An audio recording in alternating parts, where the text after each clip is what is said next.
વિકસિત ભારત સંકલ્પ યાત્રા અંતર્ગત જિલ્લા પંચાયતના કારોબારી સમિતિના કારોબારી ચેરમેન જેસુભા સોલંકીના અધ્યક્ષસ્થાને ચુડા તાલુકાના સેજકપર ખાતે કાર્યક્રમ યોજાયો હતો।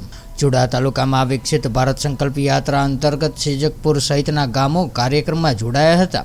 ચુડા તાલુકામાં વિકસિત ભારત સંકલ્પ યાત્રાના અન્વયે કાર્યક્રમો યોજાઈ રહ્યા છે, જેના ભાગરૂપે આજરોજ જિલ્લા પંચાયતના કારોબારી સમિતિના ચેરમેનના અધ્યક્ષસ્થાને ચુડા તાલુકાના સેજકપર ગામે કાર્યક્રમનું આયોજન કરવામાં આવ્યું હતું। સુરેન્દ્રનગર જિલ્લા કારોબારી સમિતિના ચેરમેન સહિતના મહાનુભાવોના વરદ હસ્તે લાભાર્થીઓને સરકારશ્રીની વિવિધ કલ્યાણકારી યોજનાઓના લાભોનું વિતરણ કરવામાં આવ્યું હતું। મેરી કહાની મેરી જુબાની હેઠળ લાભાર્થીઓએ પોતાને મળેલી યોજનાકીય લાભો વિશેના પ્રતિભાવો પણ રજૂ કર્યા હતા। ત્યારે ગ્રામજનોએ રથના માધ્યમથી વિકાસની ઝાંખી રજૂ કરતી ફિલ્મ પણ નિહાળી હતી। ત્યારે આ કાર્યક્રમના અંતે વિકસિત ભારત માટે પ્રતિજ્ઞા પણ લીધી હતી।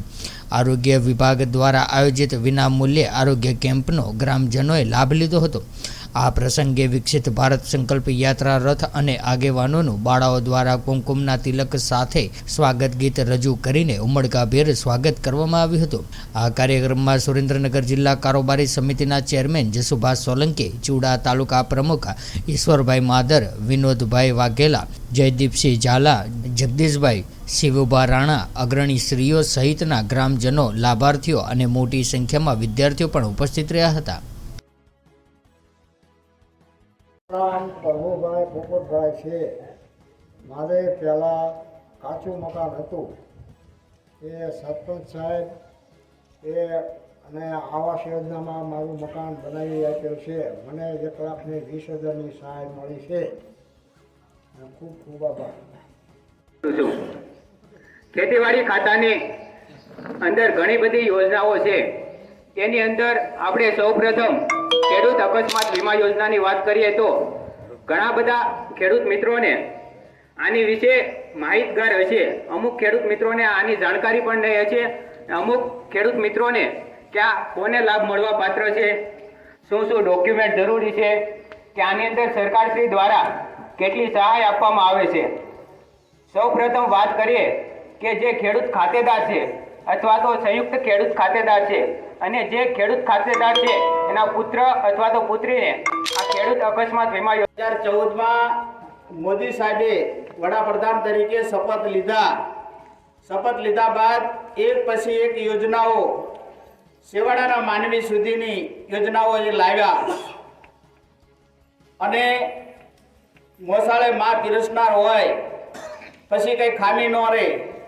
ગુજરાતમાં સતત એમણે 13-14 વર્ષ સુધી મુખ્યમંત્રી તરીકેનો શાસનકાળ સંભાળેલો।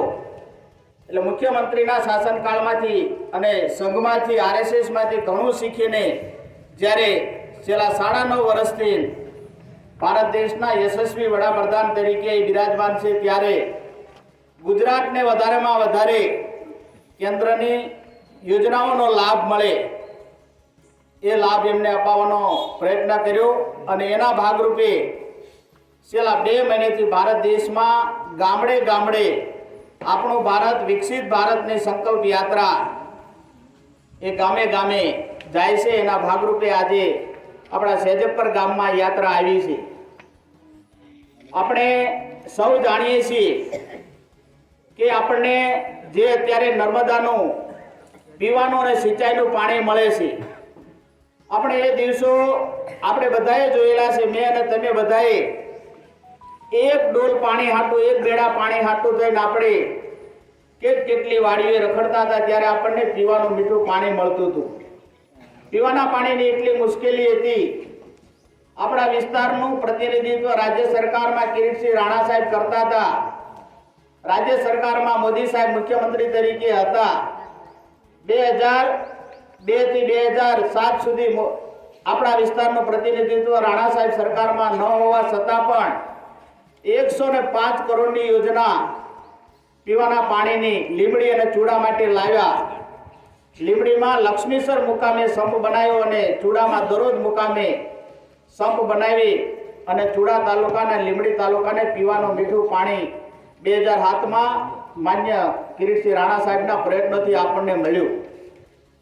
આપણે સૌ જાણીએ છીએ કે ગુજરાતના મુખ્યમંત્રી તરીકે આપણા મોદી સાહેબ જ્યારે હતા કેન્દ્રની સરકારમાં વારંવાર એવો રજૂઆત કરતા હતા કે નર્મદાના બંધ ઉપર ગેટ મૂકવાની મંજૂરી આપો.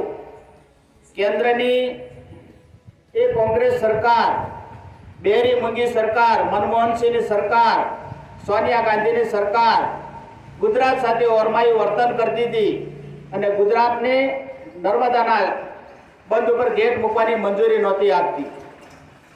એટલે એ કરતા આ હારા મારું થયું એવું મને લાગ્યું લ્યો. આવો લાભ લેવાય ને આ લાભ લેવો હવે ગામજનોને આ લાભ મોટો હે લાભ લ્યો. અને હાવ ફ્રીમાં અને ન્યાય બધી કહે જમવાનું હોય કે આપણને આપે ફ્રીમાં. જમવાનું એ લોકો આપણને ટાઈમે જમવાનું આવી જાય લ્યો. ચા પાણી હોય કે પૈ દે અને આપણને તમારે હારે રહીને એક જણાને પૈસા આપે છે ને ના સાહેબ એમને કોઈ 300 રૂપિયા આપે ના આપણને આપણે ભાડા પેટે આપણે જઈએ ને એટલે 300 રૂપિયા આપણને ભાડા પેટે જઈએ એટલે આપણને આપે. હા અને જમવાનું આપણને આપે 10 દે. પણ એ તો સુવિધા એટલે તો સુવિધા કહેવાય સાહેબ. સરકારમાં સંતોષ ને તમને અરે મોટો સંતોષ છે, જબરો સંતોષ છે. વિશ્રામભાઈ પટેલ, ગામ સાજકપર, તાલુકો ટોડા. અને ટીચરના જોઈન્ટની તકલીફ હતી.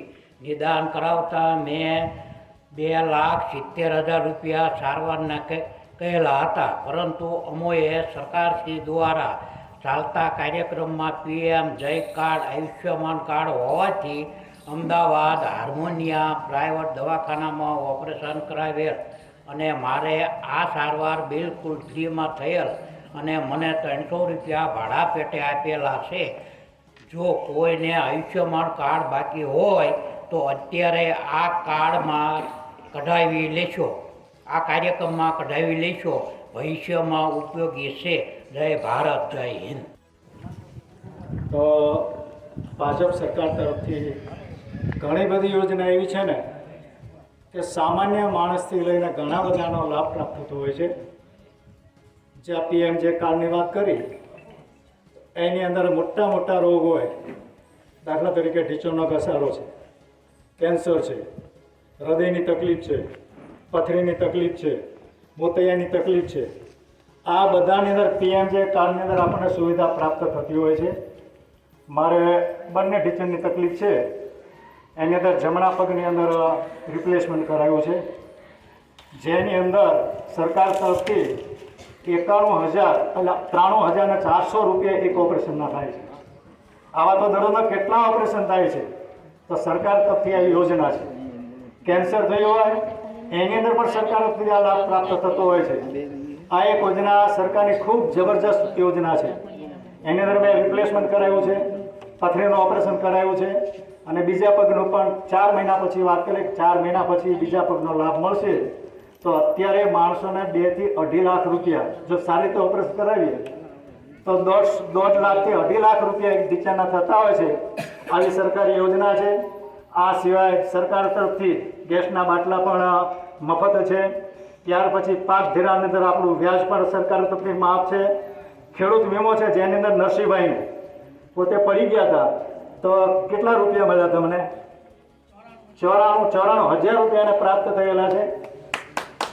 આ સરકાર તરફથી કિસાન વીમો છે, ખેડૂતનો વીમો. પાક ધિરાણ લીધો હોય એને કોઈ પણ ખેડૂતને કાંઈ પણ થાય તો વીમો પાકતો હોય છે, પણ આપણી મોટી આળસ છે કે આપણે એક પ્રીમિયમ નથી ભરી શકતા. સરકાર તરફથી તો આપણને બધું મળતું જ હોય છે. એ રીતે ગરીબ માટેની પણ ઘણી બધી યોજના મફત કાર્ડ છે. અને હમણાં સરકારે મોદી સાહેબે એક યોજના જાહેર કરી છે. 1098 ઉપર તમે ફોન કરો, તમારા ઘરે કોઈ પ્રસંગ હોય અને જો તમારે રાંધેલી વસ્તુ કે મીઠાઈ વધી હોય તો આવીને લઈ જશે. અને ગરીબ અને જે અનાથ બાળકો છે એને પણ આપણું જે કંઈ મીઠાઈ કે જે કંઈ વસ્તુ એ પહોંચાડતી કરશે. હમણાં એક જાહેરાત કરી છે. આપણે આપણા બધા હક માગીએ છીએ, પણ પહેલાં આપણે શું ફરજ છે ને એ વિચાર કરવો પડે. હક માગતા પહેલાં ફરજ. અબ્રાહમ લિંકન હતા અમેરિકાના રાષ્ટ્રપ્રમુખ, એને એક યુવકે ઊભા રાખ્યા, આમ નીકળે ઊભા રાખ્યા, ઊભા રહો. મોદી સાહેબને કેમ અમારા પ્રમુખ સ્વામી નગરની અંદર મોદી સાહેબ નીકળ્યા, બધા બાળકોને મળ્યા હતા. એમાં લિંકન સાહેબ પણ બધાને મળતા હતા. એક યુવક કે સાહેબ મને અમેરિકાનું નાગરિકત્વ પ્રાપ્ત થયું છે તો હવે મારા હક શું છે? તો અબ્રાહમ લિંકન સાહેબે કીધું પહેલાં તારી ફરજ શું છે તું કે. એમ આપણે જો આપણી પહેલી ફરજ શું છે ફરજ અદા કરીએ તો સરકાર કેટલી બધી યોજના છે ને કે સરકાર આપવા માટે આ ભાજપ સરકાર તૈયાર છે. પહેલાં જે કંઈ લાભ નથી મળ્યો ને બધો લાભ પાત્ર તૈયાર છે, પણ આપણે આપણા હક નથી અદા કરવા. પાણી જોઈ છે, પાણી વેરો ભરવો છે, લાઇટ જોઈ છે, લાઇટ વેરો ભરવો છે, 24 કલાક લાઇટ જોઈ છે, લાઇટની ચોરી કરવી છે, આપણે હક અદા નથી કરવા. સરકાર પાસે ફરજ માંગીએ છીએ, કેટલું સરકાર આપે, છતાં પણ ઘણું બધું આવી રીતે સરકાર આપણને આપે છે. 24 કલાક અત્યારે વીજળી આપે છે. હવે એક સામાન્ય વિઘોટી ભરવી સારી નથી લાગતી, ઘરવેરો ભરવા સારો નથી લાગતો. આપણે કહીએ છીએ કે બધું આપણને પ્રાપ્ત થાય, ખેતીની અંદર આપણને નુકસાન થયું તો નુકસાન, ક્યાંથી આપે, આપણે ભરીએ તો આપે. એટલે ખાસ દરેકને વિનંતી, સરકાર ભાજપ સરકાર આપવા માટે તૈયાર છે. મોદી સાહેબ અને અમિત શાહ એવું આપણે કહીને દુનિયાની અંદર જે કાર્ય ન કરી શકે એ કાર્ય કરી શકે એવા છે, પણ સામે આપણી તૈયારી જોઈએ, આપણી જાણકારી જોઈએ. તો આવી ઘણી બધી સરકારી યોજના છે, તો આપણે સરકારી યોજનાનો લાભ લઈએ. ઘણી વખત સરકારી યોજનામાં લાભ લેતા સાહેબ એક વિનંતી છે કે મૂળ વસ્તુ ક્યાં છે, અધિકારીઓનું નડે છે, ધક્કા ખવડાવવા, ભ્રષ્ટાચાર. જ્યાં સુધી ભ્રષ્ટાચાર છે ત્યાં સુધી મોદી સાહેબ કે શાહ સાહેબ ગમે એટલું કરશે ને તો યોજનાઓ નિષ્ફળ જવાની છે. ગઈ સાલ કંઈક આંકડો આવ્યો તો ખેતીવાડીની જે ગ્રાન્ટ છે કેટલી સરકારમાં પાછી ગઈ તે વપરાણો, કારણ અધિકારી ભ્રષ્ટાચારી અધિકારીઓ છે એના હિસાબે નથી વપરાતી. તો જ્યાં સુધી ભ્રષ્ટાચાર નહીં નાબૂદ થાય ત્યાં સુધી કોઈ પણ યોજના સક્સેસ થવાની નથી. એટલે ખાસ આપણે દરેકને વિનંતી, અમને PMJ કાર્ડની વાત કરી, ન હોય તો PMJ કાર્ડ કઢાવવું. આ સરસ યોજના છે, એની અંદર પણ દવાખાની અંદર ખૂબ સરસ આપણને લાભ પ્રાપ્ત થતો હોય, ડૉક્ટર તરફથી, એના સ્ટાફ તરફથી. અને ત્યાંથી જ્યારે આપણે ઓપરેશન કરીએ બીજા જ દિવસે ફોન આવ્યો તો ગાંધીનગરથી બધી જ વિગત પૂછી, તમારા ઓપરેશનના પૈસા લીધા છે, તમારી કેવી વ્યવસ્થા છે, શું તમને રાહત છે. એ પછી હમણાં પાછો ફરીને ફોન આવ્યો કે તમે ઓપરેશન કરાવ્યું છે, કીધું હા, કઈ કઈ તમને બધી સગવડ મળતી, બધી વિગત પૂછે છે સરકાર તરફથી. તો આવી યોજનાઓ ઘણી બધી છે, એનો આપ સૌ લાભ પ્રાપ્ત કરી એવી દરેકને વિનંતી.